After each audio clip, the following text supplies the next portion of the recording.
शक्ति हमें दो दयानिधे, कर्तव्य मार्ग पर सेवा पर उपकार में हम निज जीवन सफल बना जावें। पर सेवा पर उपकार में हम निज जीवन सफल बना जावें। निज आन बान मर्यादा का, निज आन बान मर्यादा का प्रभु ध्यान रहे, स्वाभिमान रहे, हमें ध्यान रहे, स्वाभिमान रहे। जिस देश में हमने जन्म लिया, जिस प्रांत में हमने जन्म लिया, बलिदान उसी पर हो जावें, कुर्बान उसी पर हो जावें। वह शक्ति हमें दो दयानिधे, कर्तव्य मार्ग पर डट जाएं। पर सेवा पर उपकार में हम निज जीवन सफल बना जावें। पर सेवा पर उपकार में हम निज जीवन सफल बना जावें। बोली सच्चिदानंद भगवान की जय। भारत माता की जय।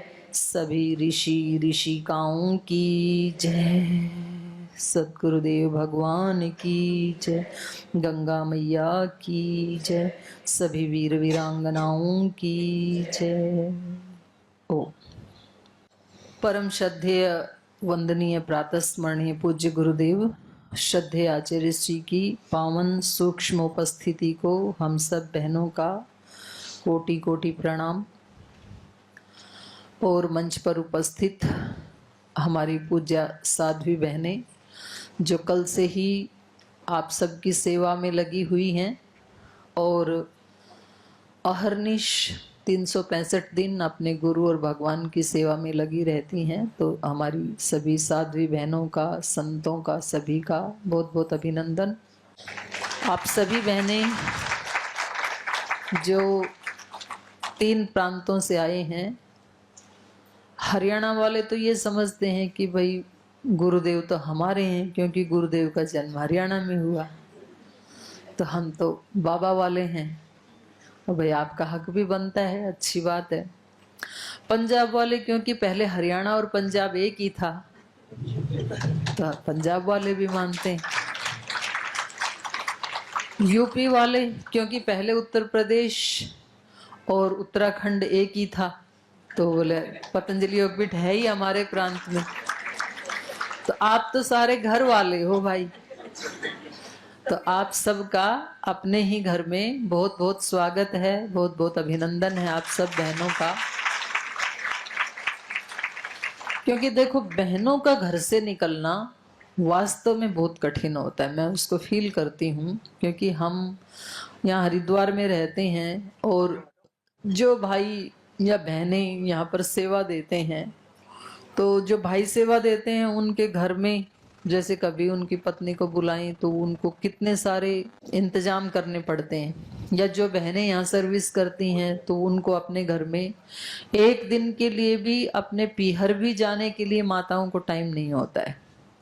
चाहे वो जवान उम्र की हो चाहे थोड़ी बड़ी उम्र की हो, क्योंकि जवान होते तो बच्चों की जिम्मेदारी, कहीं पति की जिम्मेदारी, सास ससुर की जिम्मेदारी, फिर संबंधियों की जिम्मेदारी, और थोड़ी बड़ी हो जाती है तो पोते पोतियों की जिम्मेदारी। फिर तो बहनों का तो पूरे जीवन ही इतनी, उनको एक आदत भी होती है ज्यादा जिम्मेदारियां उठाने की, मतलब स्वभाव में ही नहीं है लापरवाही, ज्यादा जिम्मेदार होती हैं। कहीं भी रखो उनको, चाहे संगठन में रखो, संस्थान में रखो, तो ज्यादा जिम्मेदारी का भाव होता है। लेकिन उसके बावजूद भी अब पता नहीं, एक एक बहन अपने घर से आई है तो कितने इंतजाम किए होंगे।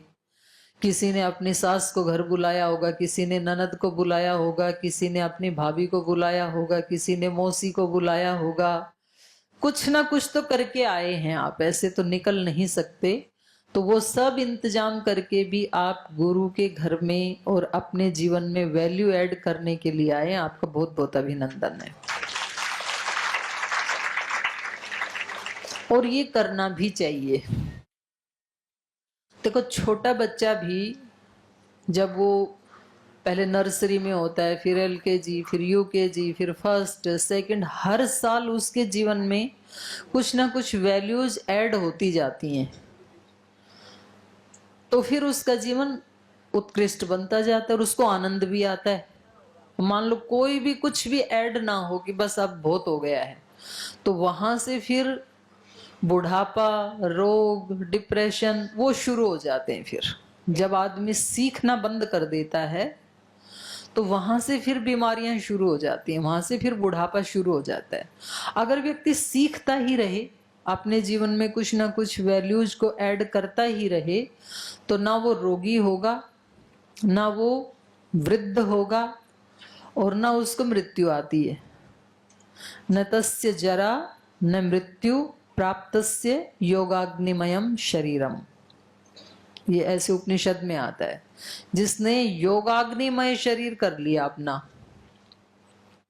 तो बोलते मरते तो हैं ही, जैसे रामकृष्ण जैसे योगेश्वर थे तो वो, उनका भी शरीर तो नहीं रहा, तो उपनिषद में ऐसे क्यों कहा कि उसको मृत्यु भी नहीं आती है। तो मृत्यु का मतलब है वहां वो शरीर को चेंज तो करते हैं पर अपनी इच्छा से करते हैं कि चलो भाई अब नया लेके आते हैं किसी अवतार में, और इस वाले शरीर से जितना काम करना था उतना हमने कर लिया है, तो उसको मृत्यु नहीं कहते हैं। मृत्यु में और शरीर को चेंज करने में बहुत अंतर है।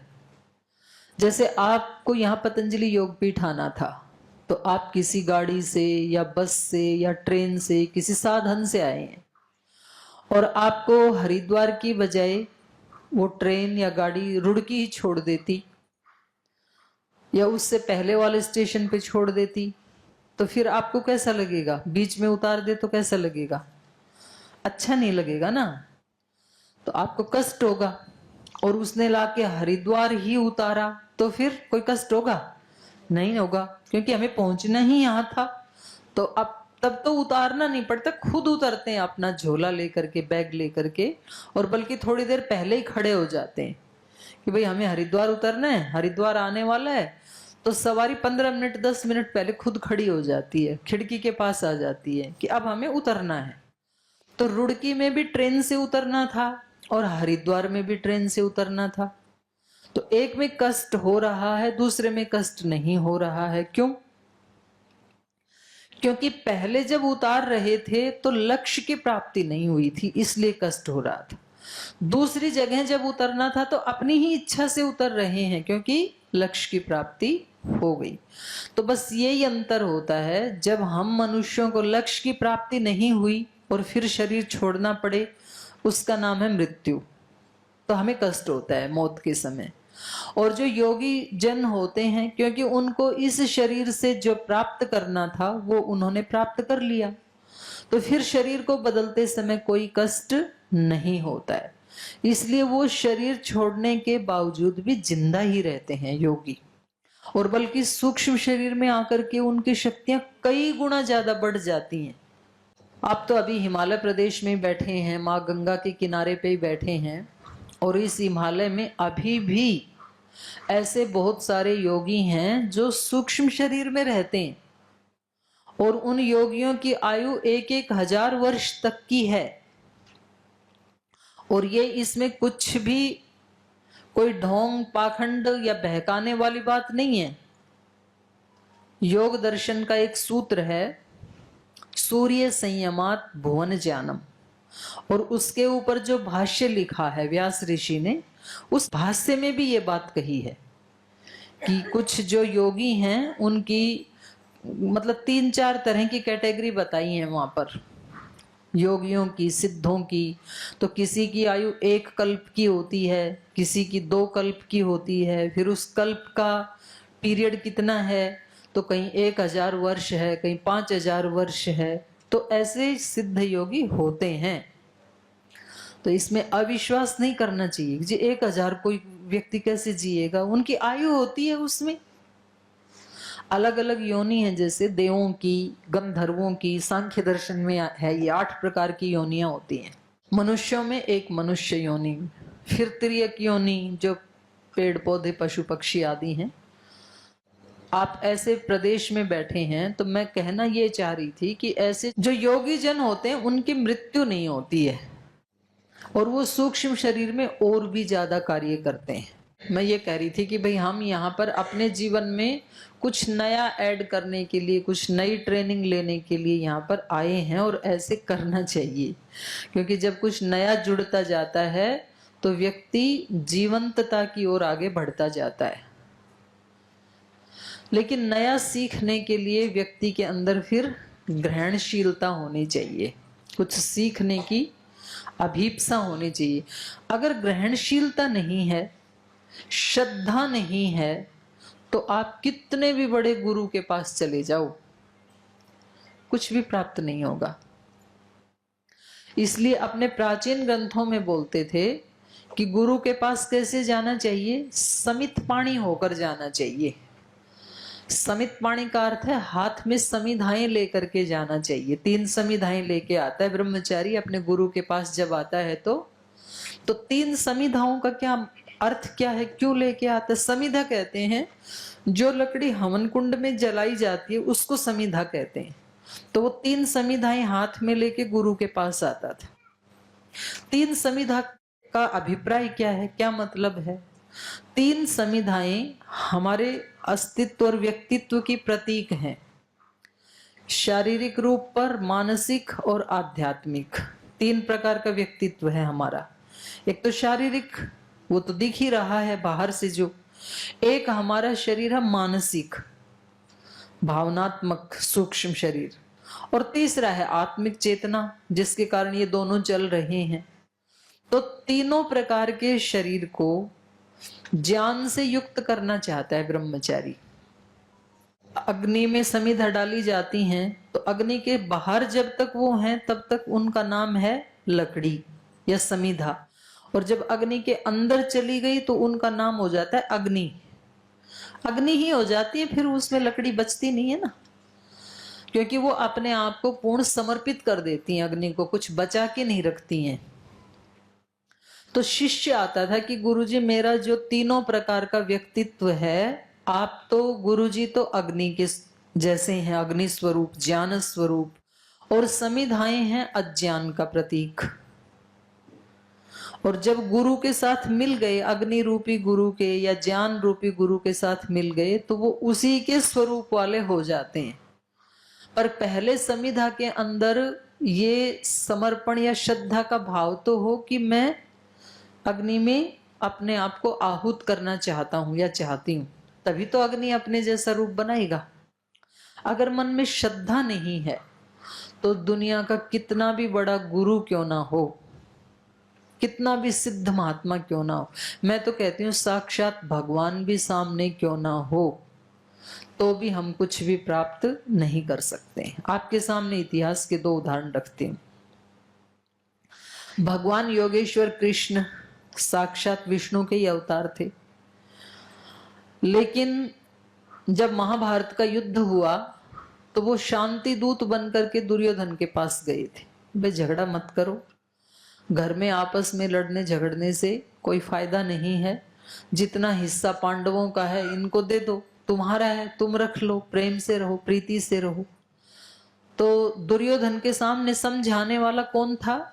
साक्षात ईश्वर कोई सामान्य गुरु नहीं था वो, लेकिन क्योंकि दुर्योधन के मन में ग्रहणशीलता नहीं थी गुरु के प्रति, श्रद्धा का भाव नहीं था, इसलिए बोले आप तो इनके हक की बात करते हो, मैं तो इनको सुई की नोक टेके इतना हिस्सा भी देने वाला नहीं हूं।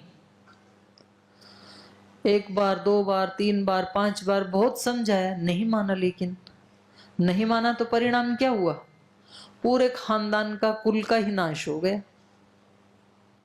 अगर उस समय उसकी गुरु के प्रति श्रद्धा होती, ग्रहणशीलता होती, वे जो बात बता रहे हैं बड़े, तो इसमें हमारा कल्याण ही होगा, तो ऐसा यदि मान लेते तो हो सकता है कि फिर आने वाली पीढ़ियां आज तक सब अपने बच्चों का नाम दुर्योधन ही रखते।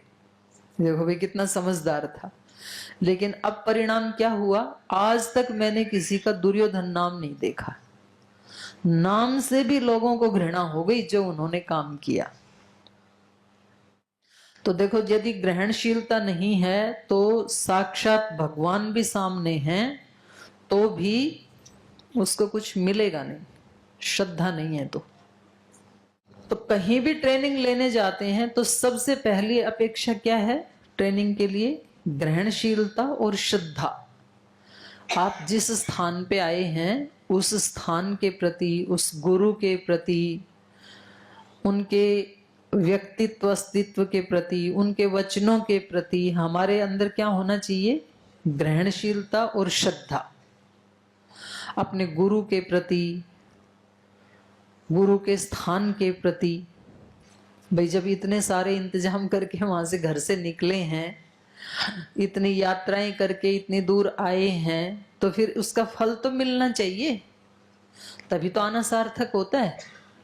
तो आप अपने मन में एक ग्रहणशीलता बना के रखें, ये सबसे पहले मैं आपसे अपेक्षा रखती हूं। तो फिर आपको बहुत कुछ मिलेगा, ग्रहणशीलता है तो। श्रद्धा का भाव, शास्त्रों में कहा है श्रद्धावान लभते ज्ञानम। ज्ञान की प्राप्ति किसको होती है? श्रद्धावान को होती है। एक होता है पुस्तकों को बांचना और पुस्तकों को रटना, उसको शास्त्रों में ज्ञान नहीं कहा है, वो ज्ञान नहीं है। ज्ञान होता है अपनी आंतरिक अनुभूति, और वो किसी बिना डिग्री वाले व्यक्ति को भी हो सकती है, अनपढ़ को भी हो सकती है, पढ़े लिखे को भी हो सकती है, और पढ़े लिखे को नहीं भी हो सकती है। उसका पुस्तकों की विद्या से कोई लेना देना नहीं है। हमारे यहाँ संत रैदास से लेकर के, कबीर जी से लेकर के कितने ऐसे महापुरुष हैं जिन्होंने बाहर की डिग्री नहीं थे, उनके पास कोई डिप्लोमा भी नहीं थे, लेकिन उस ज्ञान को प्राप्त किया उन्होंने। कैसे किया उन्होंने? क्योंकि वो श्रद्धावान थे भगवान के प्रति, अपनी गुरु परंपरा के प्रति। तो इसलिए शास्त्रों में कहा कि ज्ञान की प्राप्ति तो श्रद्धावान व्यक्ति को होती है। श्रद्धावान लभते ज्ञानम। और एक बात मैं सुनिश्चित रूप से कह सकती हूं कि आप का सबसे पहला बैच है बहनों का। अभी ये जो ट्रेनिंग चलेगी ये तो पूरे देश की चलेगी, तो सबसे पहले आपको बुलाया है, और आपको इस बार एक इतना विलक्षण प्रसाद मिलने वाला है जिसकी आपने भी कल्पना नहीं की है। तो आप उत्सुकता बना के रखें कि ऐसा क्या मिलेगा, तो वो आपको 4 दिन के बाद मिलेगा, और वो ऐसा प्रसाद होगा कि अभी तक आपको पतंजलि योगपीठ में नहीं मिला है, लेकिन अब की बार मिलेगा।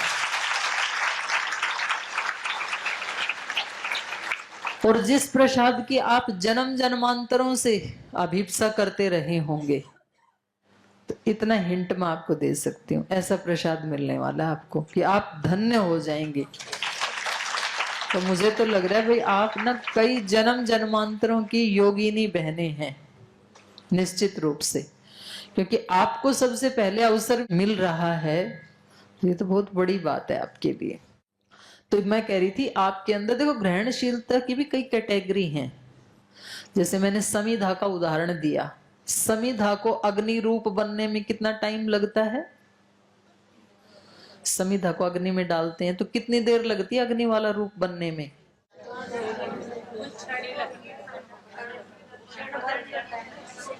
चलो समिधा कैसी उस पर डिपेंड करता है, ये भी सही बात है। सुखी है मतलब जल अपना अहंकार पहले सुखा के आई है कोई आत्मा तो तुरंत आग पकड़ जाएगी, और गीलापन है तो थोड़ा टाइम लगेगा, पहले अहंकार को सुखाना पड़ेगा, बड़प्पन को सुखाना पड़ेगा। तो भी चलो कोई नहीं, 2 मिनट 4 मिनट 5 मिनट लगा लो, गीली गाली भी है तो भी, पर एक बार समर्पण कर दिया। और अग्नि यदि तेज है ये भी देखना पड़ेगा, अग्नि कम है और बहुत गीली समिधा डाल दी तो ये भी पॉसिबिलिटी है वो उस अग्नि को भी बुझा दे। यदि गुरु बेचारा कमजोर है और कोई ऐसा अहंकारी चेला पाले पड़ जाए तो गुरु को भी ले डूबे, ये भी पॉसिबिलिटी है। लेकिन यदि सुखी है समिधा और या तो गुरु बहुत प्रदीप्त अग्नि है तो फिर उसमें गीले वाला भी जल जाएगा थोड़ी देर में, थोड़ा टाइम लगेगा सूखे की अपेक्षा, लेकिन वो भी अग्नि रूप हो जाएगा, गुरु समर्थ है तो। फिर दूसरा एक कोयला है, पक्के वाला कोयला, पत्थर वाला कोयला, उसको अग्नि रूप होने में कितना टाइम लगेगा? उसको थोड़ा ज्यादा लगेगा। तो इसकी ग्रहणशीलता कम है कोयले की, तो भी धीरे धीरे एक बार यदि सौंप दिया अपने आप को अग्नि में तो थोड़ी देर के बाद अग्नि रूप हो ही जाएगा वो भी। और एक तीसरी चीज है बारूद। बारूद को अग्नि को ग्रहण करने में कितना टाइम लगेगा? सेकंड के भी कई हिस्से करो आप, तुरंत पकड़ लेगा वो, दूर से ही पकड़ लेगा, पास भी नहीं, सन्निधि मात्र से ही। तो ये है उत्कृष्ट कोटि की ग्रहणशीलता। जैसे हम संगठन में भी देखते हैं कुछ बहनें जिनको 10-10 साल से सिखा रहे हैं, वहीं की वहीं, कोई परिवर्तन देखने को आता ही नहीं उनके जीवन में। कुछ बहनों को देखते हैं जो 6 महीने 1 वर्ष पहले संगठन से जुड़ी थी, इतना कुछ सीख लिया, इतने अच्छे से सेवाएं करती हैं, इतनी समझदारी से सेवा करती हैं, भले वो तहसील में करती हैं, भले गांव में करती हैं या जिले में करती हैं, वो कोई मायने नहीं रखता है। अब की बार भी मैंने पूज्य साध्वी देवादिति जी से और पूज्य साध्वी देववाणी जी से कहा था कि जो बहनें बहुत समझदारी से सेवा कर रही हैं तो उनसे थोड़ा अलग अलग भी मिलना, क्योंकि उनको जो कुछ बताया जाएगा, उनको जो वैल्यू ऐड करने के लिए यहाँ से प्रसाद दिया जाएगा तो उनकी ग्रहणशीलता ज्यादा, तो जल्दी कैचअप कर लेंगे, जल्दी पकड़ लेंगे। थोड़ी कम है तो थोड़ा सा टाइम लगेगा, और कोयले जैसी बिल्कुल कम है तो और थोड़ा सा लग जाएगा। लेकिन बात यह है कि एक बार जिसने अपने आप को अग्नि के निकट लाया या अग्नि में डाल दिया, वो अग्नि रूप होकर ही रहेगा, हो ही जाएगा। तो ये काम तो हो ही गया, आप गुरु के पास आ गए और ये आपके जाने अनजाने में ये ग्रहणशीलता आपके सबकॉन्शियस माइंड में पहले से ही है, तभी आप यहाँ आए हैं। अगर श्रद्धा नहीं होती, ग्रहणशीलता नहीं होती आत्मा में, आप आ नहीं सकते थे। कल भी आदरणीय भाई राकेश जी बता रहे थे ना इस बात को कि लाखों बहनों में से, करोड़ों बहनों में से चुन के आप ही यहाँ कैसे आए, दूसरे क्यों नहीं आए? क्योंकि उनकी आत्मा की ग्रहणशीलता अभी उद्बुद्ध हुई ही नहीं थी, इसलिए नहीं आए वो। आप यहाँ पर आए हैं, ये इस बात का प्रमाण है कि आप पहले से ही कई जन्म जन्मांतरों से चल रहे हैं इस रास्ते के ऊपर, और वो आपकी अभीप्सा आपको यहां लेकर के आई है, तो वो तो पहले से ही है आप में।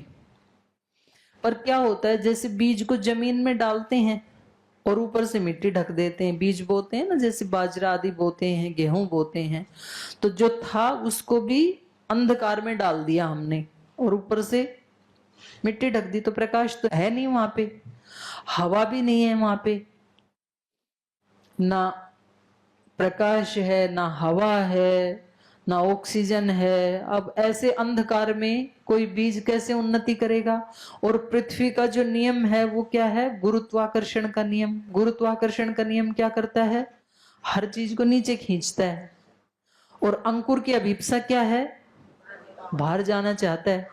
तो कितना संघर्ष कर रहा है वो बीज अंधेरे में, क्योंकि बीज चाहता है मैं ऊपर जाऊं, गुरुत्वाकर्षण बल कहता है नीचे रहो, और अंधकार, कोई प्रकाश नहीं, और इतना नन्हा सा कोमल सा अंकुर, और ये इतनी कठोर जमीन। लेकिन जब अभीप्सा सच्ची है, पक्की है और तीव्र है, तो वो छोटा सा अंकुर सारे अंधकार को चीर करके, कठोर जमीन की परत को चीर करके परत के बाहर आ जाता है, गुरुत्वाकर्षण के नियम को फेल कर देता है, दबता नहीं है उससे। तो आप उससे तो बाहर निकल आए, आपका अंकुर तो फूट गया, आपको रोक नहीं पाया गुरुत्वाकर्षण का नियम। ये सारी जो संसार की भोगों की, सुख सुविधाओं की जो आंधी चल रही है, वो आपको रोक नहीं पाई।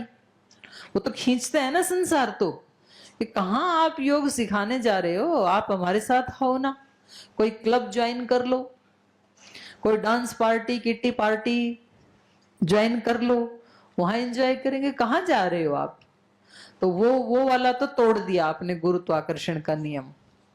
लेकिन जब अंकुर बाहर आ जाता है जमीन से, अब उसकी यात्रा शुरू हो जाती है सूर्य की तरफ, क्योंकि सूर्य के प्रकाश में ही पौधा बढ़ता है ऊपर। तो अब उसका आदर्श कौन है? सूर्य। अब उसकी तरफ बढ़ेगा वो और ऊपर, और जब उसको सूर्य मिल जाता है, हवा मिल जाती है, तो वो जो नन्हा सा अंकुर था, वो ही एक दिन इतना बड़ा वृक्ष बन जाता है कि बहुत सारे लोग आकर के उसकी छांव में विश्राम पाते हैं। लेकिन उसमें टाइम लगता है। जैसे अंकुर फूटा, फिर छोटा सा पौधा हुआ, अभी भी खतरा है, कोई भेड़ बकरी आएगी उसको खा जाएगी, फिर वैसे का वैसे बेचारा, फिर उसकी फेंस करनी पड़ती है चारों तरफ से कि कोई भेड़ बकरी उसको खाए नहीं।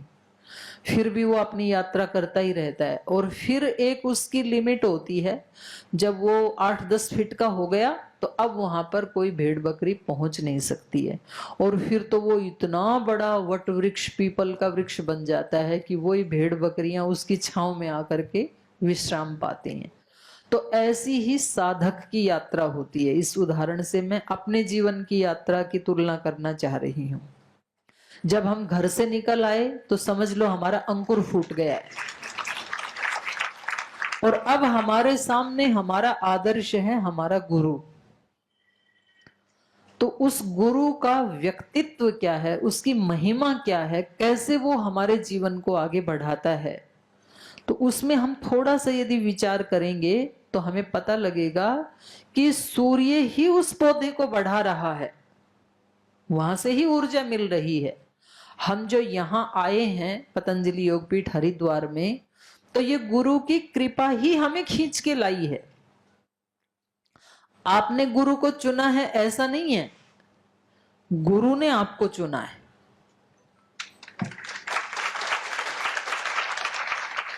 जैसे बच्चे का जन्म होता है तो पहले बच्चा माँ को चुनता है कि ये मेरी माँ बनेगी, या माँ बच्चे को चुनती है कि ये बच्चा मेरे गर्भ में आएगा। चलो आप तो माँ हैं, आप ही बताओ।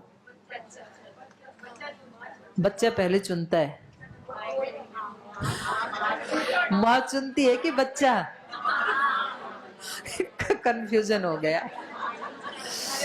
अब कोई माँ बोल रही है, कोई बच्चा बोल रहा है।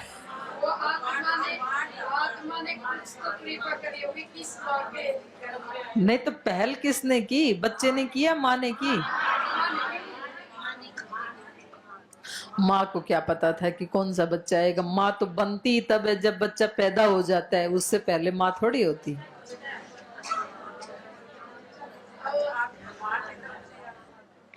अब भगवान पे छोड़ दिया, बोल जो भगवान ही भगवान ही चुनता है कौन किसकी माँ होगी, कौन किसका बच्चा होगा।